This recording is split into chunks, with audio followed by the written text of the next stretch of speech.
Howdy everyone, it's me once again, the one and only Killer Rodan.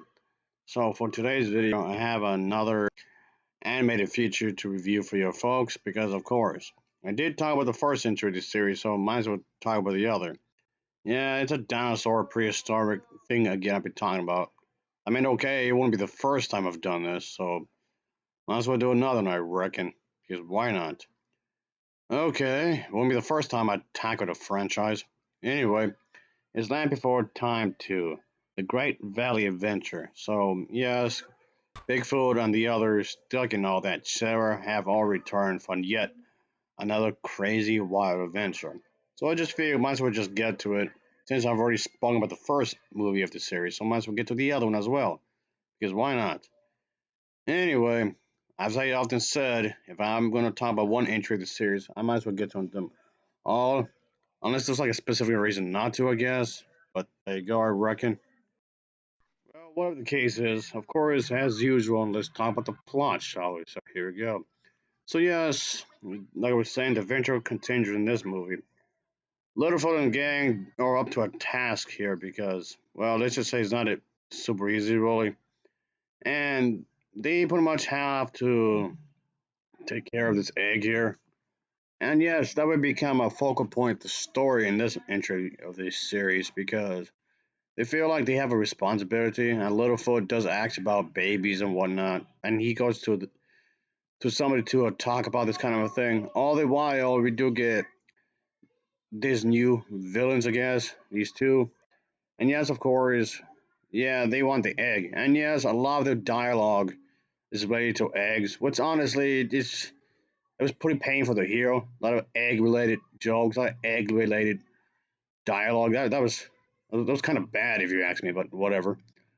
Anyway, so the egg, of course, eventually hatches and this Sawtooth character. And of course, everybody's freaking out and whatnot, but Littlefoot attempts to help the little creature out anyway, nonetheless. But of course, nevertheless, the other characters, the villains, of course, still want to do their thing, obviously. Like I was saying, we still get to introduce the other characters like Ducky. She's still doing her thing like usual, of course. She wants to help out Littlefoot in any way she can, quite obviously. Because she's just that type of character. She wants to help out, of course, quite obviously, and whatnot. I can see why. She's supposed to be like this really sweet and caring character anyway, and just continues here. But like I was saying, folks, she does her thing swimming and whatnot, of course. But anyway, but like I was trying to say is that this caused some trouble for Littlefoot in a way because he doesn't know how to take care of a kid. He's a kid himself, so he's just wondering how do you do such a thing? How is this possible for anybody. It's quite difficult for him. So there's like this whole bit of the movie where he's pretty much struggling with this notion, like, am I a parent now? Am I a daddy? That kind of a thing. Yeah, that's a thing in the film, of course. And okay, and all the while they're trying to not be in the clutches of the villains, of course, of the story. They're trying to evade. When I say they, I mean Littlefoot and friends. They don't want to be bothered with anybody. It's already trouble enough as it is for what's going on, of course. But anyway, nevertheless, quite obviously, Littlefoot himself, he's just wondering what can he do? What can he possibly do in regards of this kind of a thing? It's a whole new experience, of course. And yes, he does attempt to, of course, teach him how to eat leaves instead of meat because he's really aware of what this character is capable of doing. As far as sequels go, this was pretty decent, I suppose. I mean, my expectations weren't really all that high because often sequels aren't particularly great to begin with. And why I wouldn't say that this isn't anything groundbreaking by any means, but it does what it's supposed to. There's a sense of wonder, of course. There's a sense of innocence thrown in, of course. Pretty much this kind of thing is, of course. Yes, you have to, of course, keep in mind this is strictly for kids. And yeah, you can obviously tell the tone is already different. Yeah, we're already in the first sequel in a long line of sequels, and you can already tell that this is already toned down compared to the first one. The first film, of course, was a very gloom and doom, despite being a family movie. But this one is drastically different. Yep, it's already drastically different, not necessarily in a particularly great way, but you just have to keep in mind it's a kids movie. They know what they were doing, and it doesn't try to go on beyond that.